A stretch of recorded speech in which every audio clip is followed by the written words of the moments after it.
Hi, my name is Mary Abigail Valdez with student ID number 1527-43225, and I will do comprehensive assessment.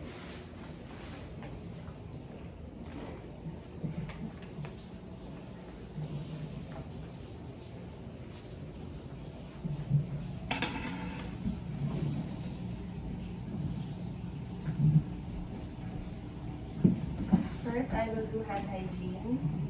Then I will check the room for contact precaution. Hi, good morning. Hi, good morning. I am Mary Abigail Valdez, your nurse for today. Can you state your name and your birthday? My name is Joyce Morota, November 13, 1990. Okay, it matches with your wristband. Now, I am here today to do a comprehensive assessment. Is that okay with you? Okay. But first, let me close the curtain for our privacy. Okay, first let's start with the general appearance. The patient appears relaxed, calm, and well-groomed. She's able to sit on her bed and move from the chair back to her bed without any assistive devices. No slurred speech, facial symmetry is noted. Next, I will do inspection of the chest. Can you do a breathing exercise for me?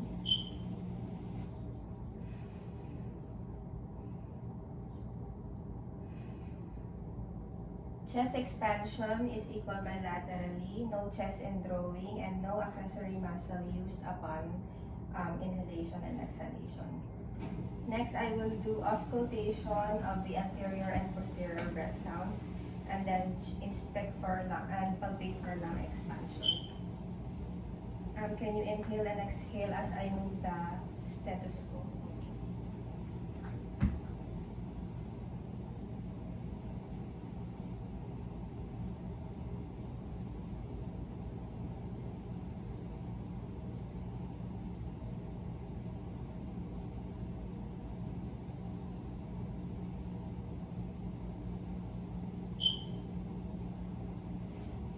Next, the posterior part, please can you turn around?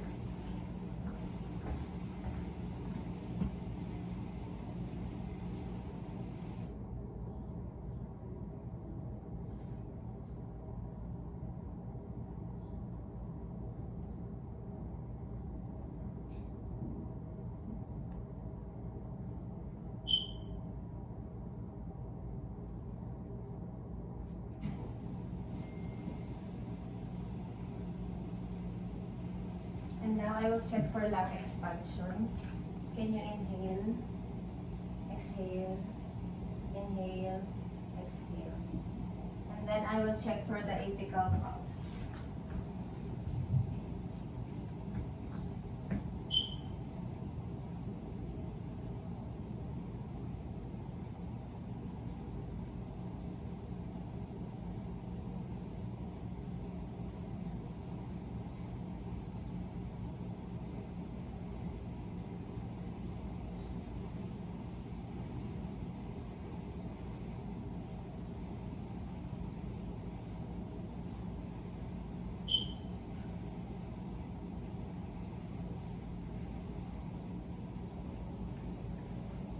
Upon auscultation of anterior and posterior breath sounds, there is no adventitious sounds heard, such as rhonchi, whistlers, and crackles.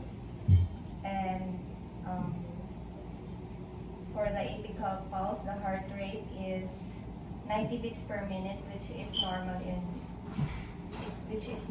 and the rhythm is regular. Lung expansion is equal bilaterally. Next, I will check for the abdomen. Can you lie down?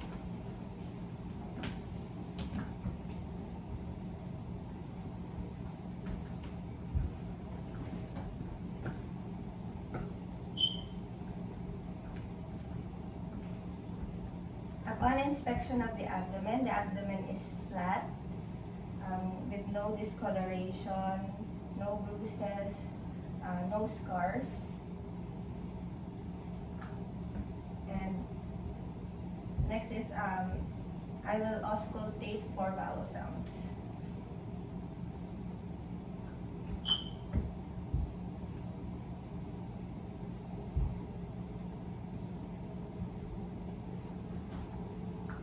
Upon auscultation, bowel sound is heard on all four quadrants of the abdomen. Next, I will palpate the abdomen, and please let me know if there's any discomfort or pain upon palpation.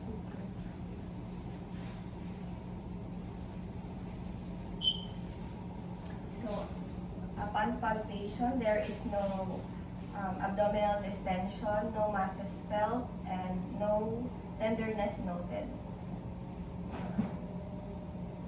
Next is the assessment for the extremities. I will start with inspection of the arms and the legs. Let me see your arms.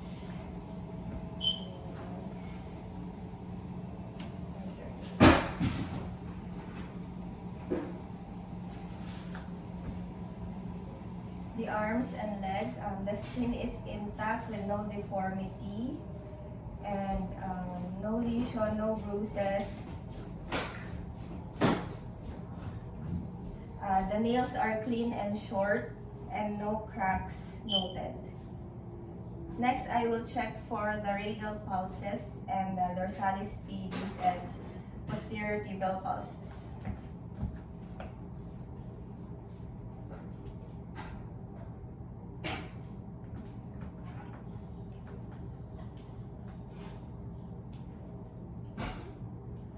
The pulses are regular in rhythm, +2 in strength, and equal bilaterally.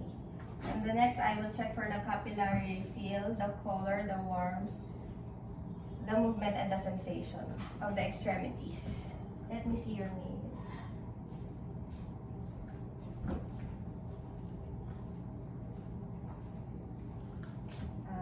Can you move your arms up and down? Can you flex your knees up and down?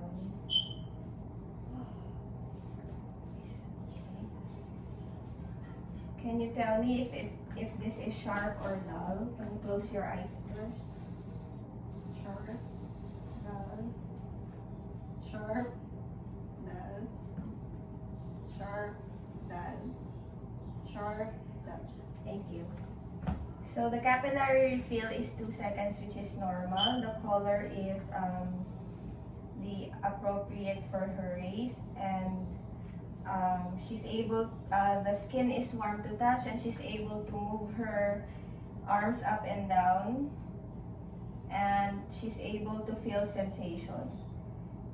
And now I will assess for hand grip strength and equality. Can you squeeze my hands, please? The patient is able to squeeze my hands with equal strength, similar to mine. And for the last part, I will check for dorsiflexion and plantar flexion. Can you point your toes towards your nose? Can you point your toes to the floor? Okay. Plantar flexion and dorsiflexion against resistance is strong and equal on both extremities. That's the end of my comprehensive assessment. Thank you for your cooperation. And now I will do my documentation.